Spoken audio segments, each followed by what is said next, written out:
Il s'agit d'un concours, c'est-à-dire donc c'est un moyen de motiver les étudiants, la jeunesse, de venir un peu plus près à la question de la consommation, non pas d'alcool mais de vin. Donc il y a vraiment cette volonté d'essayer de pousser à cette inspiration, de déguster, de connaître et, pour développer son palais. Et ses connaissances culturelles, parce qu'on va parler de climatologie, de géographie, d'histoire, de vinification.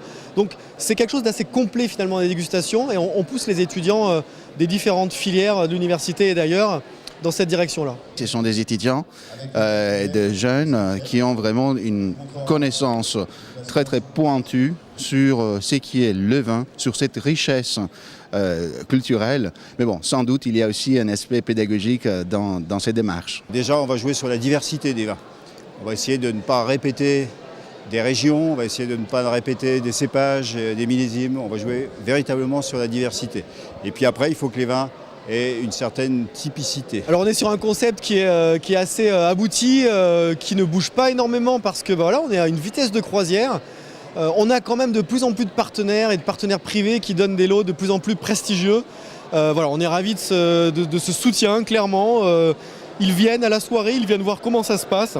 Ils sont évidemment fiers de soutenir, ils nous le disent régulièrement, de soutenir des événements de la sorte. Alors Laurent Perrier, on est une maison avant tout familiale. On appartient à Stéphanie et Alexandra de Nonancourt. On a été toujours proche en fait du vignoble et puis surtout des hommes qui font le champagne. Et puis aujourd'hui, on est ravis d'accompagner les étudiants, peut-être des futures personnes qui vont vinifier les vins de la Champagne. C'est des gens qui viennent d'autres territoires de France, peut-être d'autres vignobles d'ailleurs, mais aussi du monde entier. On avait des Brésiliennes, 2 étudiantes brésiliennes qui ont super bien réussi là. C'est important de leur montrer qu'en Champagne, évidemment, on a le champagne et qu'on considère le vin, les vins en général comme quelque chose de vraiment intéressant culturellement. Et de leur montrer que voilà, la Champagne peut les accueillir, les faire progresser dans la dégustation en général.